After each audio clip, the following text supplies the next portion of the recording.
When Mila told me she had a quick work trip coming up, I didn't give a second thought.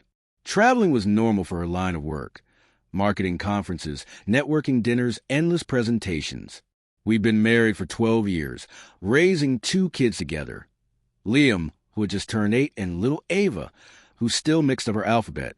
Our life wasn't perfect, but it was comfortable and familiar, and for the most part, it felt safe.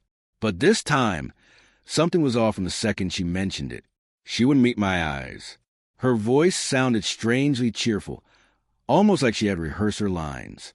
She dropped the news on a Wednesday evening while pretending to look for her keys. Odd, because she was the type who always kept everything in its place. She said it would just be a 2-night stay in Chicago for a dull end-of-quarter meeting. I nodded, kissed her forehead, and let it go. I didn't want to question her in front of the kids.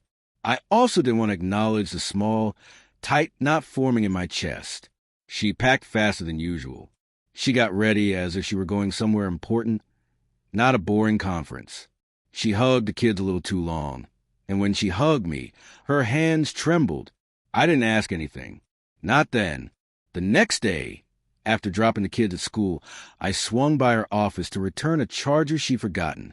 Her co-workers casually mentioned she'd taken yesterday off, and that no upcoming trips were scheduled until the following month. The uneasy whisper inside me turned solid and cold. I didn't confront her. I didn't text. I didn't call. I went home, cooked dinner, helped the kids with their homework, and sat with the truth pressing heavily on my ribs. I needed more than suspicion. I needed certainty before I tore our family apart. That night, she called. I put her on speaker so the kids could say goodnight. Her voice was tight, rushed, blaming the bad hotel signal. After the kids were asleep, I sat alone at the kitchen table staring at her empty chair. The house felt strange, not lonely, just hollow, like she'd already left long before she packed her suitcase. That's when I made a decision, not out of anger not to trap her, but because I needed answers. The next morning I told Liam and Ava we were going on a surprise trip. They were thrilled. Liam thought it was an amusement park. Ava guessed ice cream by the beach. Their innocence sat beside me like a weight as we drove. The hotel tower gleamed in the sunlight when we arrived. I held both their hands as we walked inside, my heart beating in my ears. At the front desk, I asked if a woman with Mila's name had checked in. They confirmed it. 2 nights, a king suite. I thanked the clerk and headed for the elevator with my stomach twisting. As soon as the doors opened onto the floor, I heard a man's voice down the hall, a deep, relaxed tone. Then came Mila's laugh, soft and warm, a sound I hadn't heard directed at me in months. Liam tugged my arm. Dad, can we knock now? I want to surprise Mommy. Ava nodded eagerly. She'll be so happy. My throat tightened. I led them to the door. If I opened it, she'd scramble, lie, explain. But if they knocked, the truth would hit her before she could prepare. I knelt beside them and whispered, "Go ahead." They laughed and tapped on the door with tiny knuckles. Silence.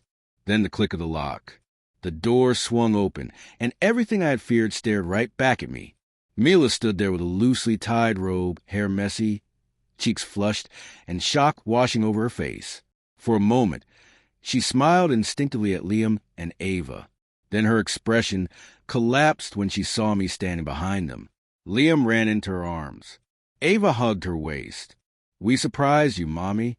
Daddy brought us to your hotel." Mila froze, hands uncertain, tore between pulling them close and shielding herself. From behind her, a shirtless man stepped into view, Nathan. He stared at us like he wished he could disappear. "Mommy, is that your friend?" Liam asked innocently. Mila tried to move in front of them, but the damage was already done. She motioned the kids inside. I saw the unmade king bed, clothes lying around, the physical proof of what she had done. The kids didn't understand. They stepped over the mess of betrayal, like it meant nothing. Once they had their shoes on, I asked them to wait near the elevator. They listened without question. Now it was just me and Mila in the hallway. "How long?" I asked quietly. She swallowed. "Daniel, it's not what." "Then tell me what it is." Her eyes darted everywhere, but my face. "A couple of months." I didn't plan any of this. I felt disconnected. And Nathan noticed me. That's all. I never meant for it to go this far. I let out a slow breath. And the trip? She closed her eyes. I panicked. I didn't know how to talk to you anymore. I nodded, not agreeing, but understanding exactly what she meant. Distance doesn't scream. It fades away quietly. She had been drifting long before she packed her suitcase. You brought our children here, she whispered, guilt wrapping around her voice. No, I said softly. You brought them. I only let them open the door you were hiding behind.